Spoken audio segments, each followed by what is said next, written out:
That was too fast. 3, 2, 1. Roll a.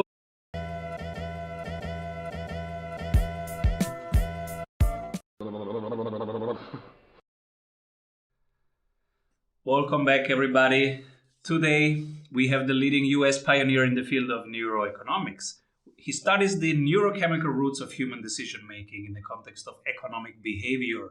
His current research has shown that the neurochemical oxytocin is responsible for virtuous behaviors working as the brain's moral molecule.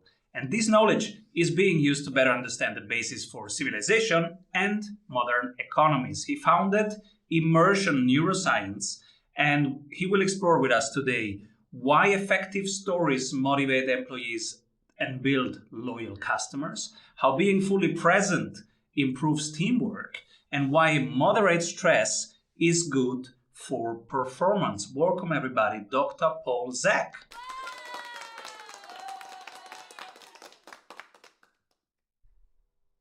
Everybody is excited to have you here. Paul, what are you currently creating? Thank you so much for having me on, Simon. It's a pleasure to be with you. I want to democratize neuroscience. So about 5 years ago, I started Immersion Neuroscience so that you can get neuroscience out of the lab and anybody can measure what the brain loves in real time, any place people are doing interesting things. That sounds cool. And you have found out in your long research, and people can listen to your TED Talk and your whole body of work, that there are some things that really need to be understood to understand behavior and decisions. Can you walk us a little bit through that?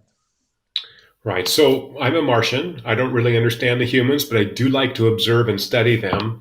And so for 20 years in my lab, have been measuring brain activity to try to predict what people will do after they have an experience. Watch a movie, see an ad, go shopping, all the kind of interesting things people do. And if you ask someone, why did you buy that item? Why did you see them? Oh, I like it. I mean, liking doesn't help me. So we identified signals in the brain that in combination identify the value that people get from social interactions. And that could be us right here interacting. It could be me watching a movie, that's social, me watching an ad. And so by having identified this set of neural signals, it gives us great accuracy at predicting what people will do before they do it. So why does this matter? I'm a really cheap guy, I got to tell you, Simon. I hate to see wasted resources. So I'm currently in Denmark, but I normally live outside Los Angeles. For the past 30 years, 80% of Hollywood movies have lost money. 80%. How is it possible that in this stage of life, we don't know a bad movie from a crappy movie? And I think it's because we're depending on intuition, artists, directors who somehow have, I don't know, God give what's great. Well, apparently they don't, right? So rather than waste resources, I'd rather develop tools that allow people to create extraordinary experiences for consumers, for their loved ones, for patients in hospitals, right? All this stuff requires that we really understand what people's brains value and then give that to them. And by the way, if you give them what they love, they'll be loyal, they'll spend money, and they'll have an amazing experience. So some producers, they come with the movie to you and say, help me find out if this movie works. And you have your scientists and they find it out. Is it before they do the movie, like just the trailer, or is the full movie done and then they come to you? How does it work? Great question. And first of all, they don't come to me. The beauty is that we created a platform that gives you on your desktop the ability to measure people's brain responses to any kind of content before you release it. So it's just part of workflow. It's just like having Microsoft Word on your desktop. So you have Microsoft Word. So you have Immersion Neuroscience. You say, look, I got a rough cut of today's movie, or let's say movie trailer. So I'm going to see if this is good or not. So they'll take 4, 5, 7, 8 versions, ship it to their mailing list, and have people watch it. We pull data from people's smartwatches that they already own. Lets us infer what their brain's doing. And then in real time, that movie producer, that director of a video, that brand manager, we have a lot of clients who are in the brand management business who have to actually create content, and it's got to hit, right? Their bonuses, their promotions depend on driving up sales by effective messaging. So how do I know? Now it's like my agency send me stuff. I'm like, oh, I like number three. I think so. Here's my takeaway, having done this for a long time. I think liking is a bad question. Mm. I don't care if you like my movie, my ad, my trailer, my customer experience. It's nice if you do. What I really want to know is if I message you, has that shaken up your brain so much that it sticks in there and immersion is like tension and motivates you to do something? Share in social media, buy a movie ticket, um, talk about this ad that you've seen in social media, whatever that is. And so that's what we find a high correlation between this neurologic measure immersion and what people do after an experience. And that to me is like a superpower that allows people not to waste resources and to give consumers what they really want, which is a great experience.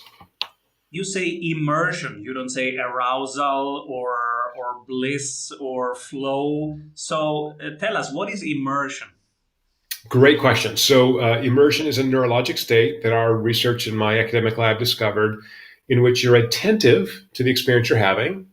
That's the first part. If I'm looking somewhere else, I'm not attending to you. So you've got to pay attention. But importantly, you're also emotionally resonant with it. You really emotionally are connected to that experience. And it turns out it's that emotional component driven by the brain's release of oxytocin that drives us to remember that experience, to enjoy that experience, and to take an action after it. So immersion is a word I coined to denote this neurologic state.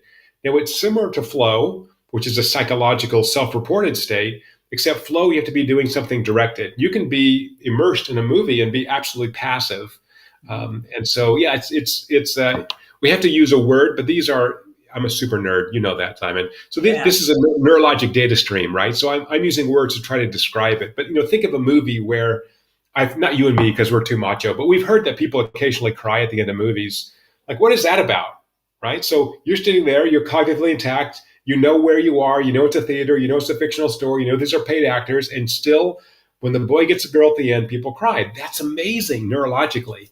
So that's immersion. You've been sucked into this experience. It's as if you were having the experience. And so what we see is great ads, great movies, great experience, live experiences like going to amusement park, Disneyland.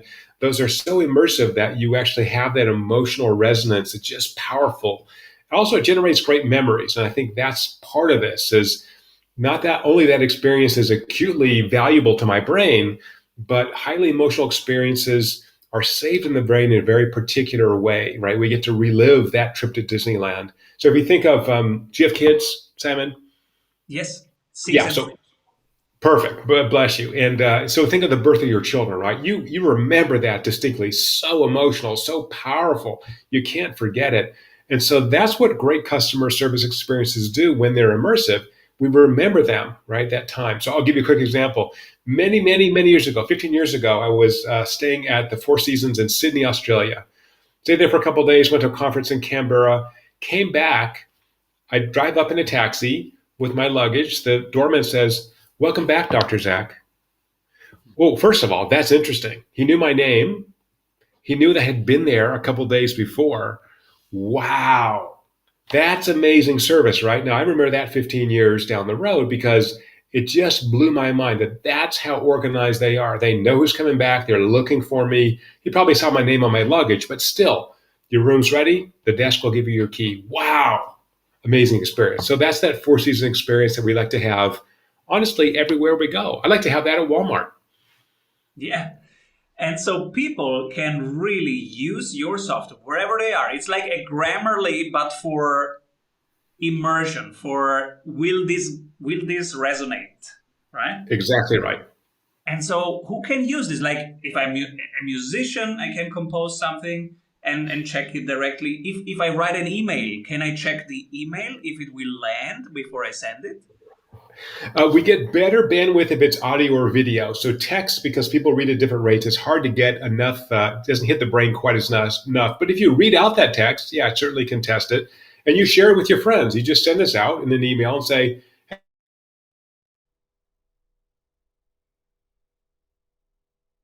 "Hey, You don't have to tell me if it's good. Your brain will tell me, which is super cool. So yeah, it's mostly in entertainment, in brand managers for sure, ad agencies.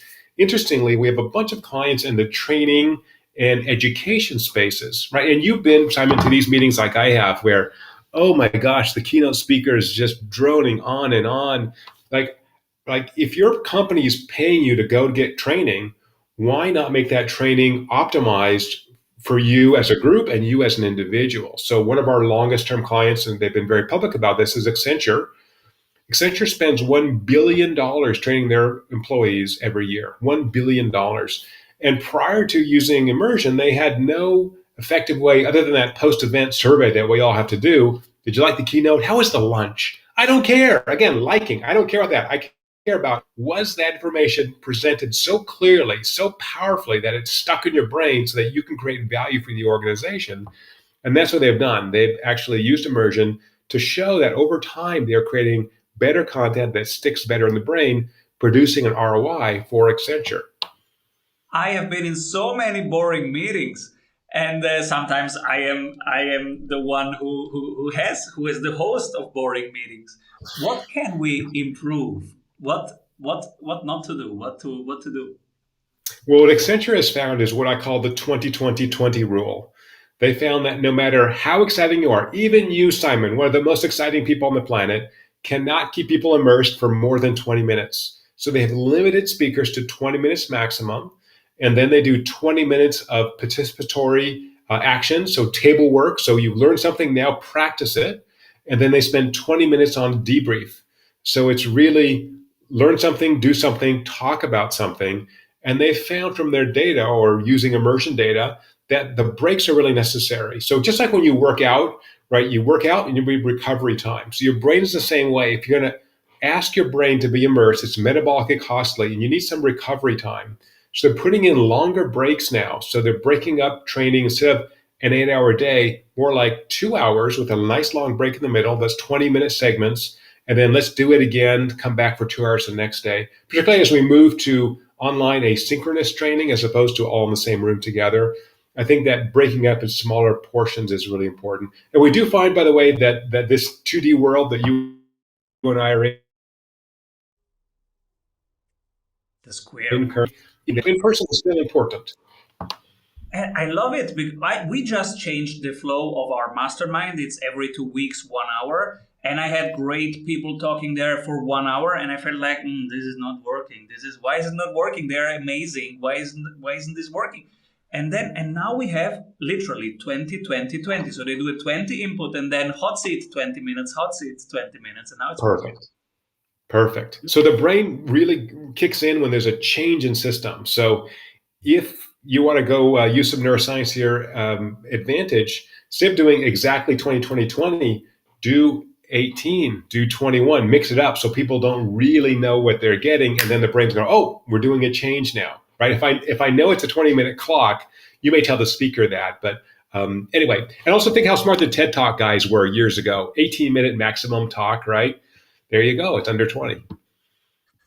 What inspires you? Where do you take your inspiration from? I really love people. I don't think I'm a people person, but I find humans fascinating. So I'm spending this month in Denmark doing research and meeting with immersion clients in Europe. And everybody you meet has an amazing story. I've almost never met boring people. So I'm really fascinated by that. As I said, I hate to see wasted resources. So I just want to help make the world a little happier place, a little more productive place, and create better experiences. Beautiful. And you have started your new company. Tell us a little bit about your company. When did you start? Yes, 5 years old. We closed our first seed round of VC funding about a year ago and have 16 people now. So it's a going concern and really amazing group of individuals, technologists, marketing folks, a wonderful CEO who knows how to scale companies. And I can sit back and talk about the company and do the research that I love. And so, yeah, it's been great. It's been a great learning experience. We're still not as profitable as we'd like to be honest, but we are really focused on creating the best product we can for those who need us. And I think if we keep our eye on that, hopefully we'll be successful. And so I guess their meeting, are you part of their meetings and are they shaped in an immersive way? Oh, our meetings at Immersion Neuroscience? Yeah. Yeah, we're big believers in eating our own dog food. So we actually measure our own meetings. We actually will share that with clients. So we did a leadership training a couple of weeks ago, and we had 20 plus people because we had some interns and other folks. And yeah, we show that to you. And in fact, there was a big difference between the in person and the remote folks. So it just wasn't quite as good remote. So there's some real learning there. So I think as we come out of the pandemic lockdown, travel's back, meetings are back. I think there is a reason, not maybe every day to be in the office, but seeing humans is still pretty valuable. I was thinking recently, what if I start my meetings with more music, with poetry, with videos? Something that opens up at the beginning and also is surprising. What do you think? I think it's a great idea. I've been doing that as I've been teaching remotely, and I've been opening with videos. I've seen people use music effectively as well, kind of ease you into this meeting. So for me as a scientist, it's all testable, right? I would say, and you can get that feedback by looking at people. You don't have to use our software necessarily, but see if people are plugging in, see if they're making eye contact with the screen. But also, you're a very engaging guy, so I don't think we want to take away time from you either. Books that touched you? Yeah, I think three. First of all, my favorite business book ever is The Experience Economy by Joe Pine and James Gilmore. If people have not read The Experience Economy, it is the future. It's the present and the future of commerce. I love The Rational Optimist by Matt Ridley, a wonderful British writer about, again, what the future holds, why the present and future are actually getting better and better, even though the news tells us it's getting worse and worse. And I recently read Blueprint, How DNA Makes Us Who We Are, by the wonderful British behavioral geneticist Robert Plomin.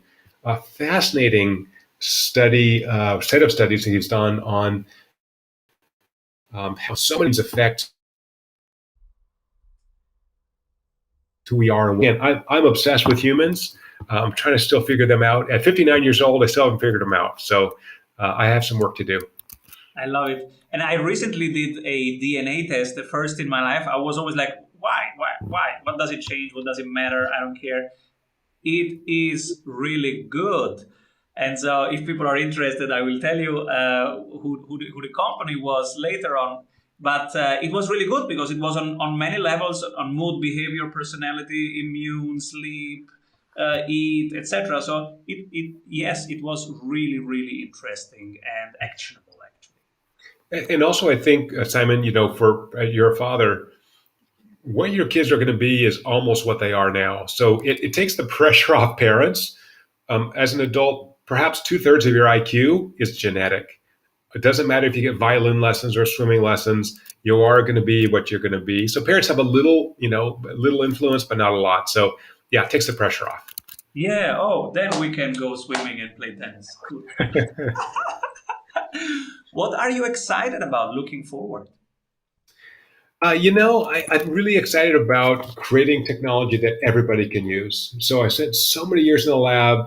I've done about 10,000 blood draws in the last 20 years. I've really tortured a lot of humans in order to get knowledge about how we build a platform so that we can create great experiences. So it's just a wonderful journey. I've been very privileged. I should mention I teach at Claremont Graduate University. They've given me so much freedom to really explore the kind of research and applications I've been interested in, and they've been very good to me. And you're such an immersive guy. How do you survive being around boring academics?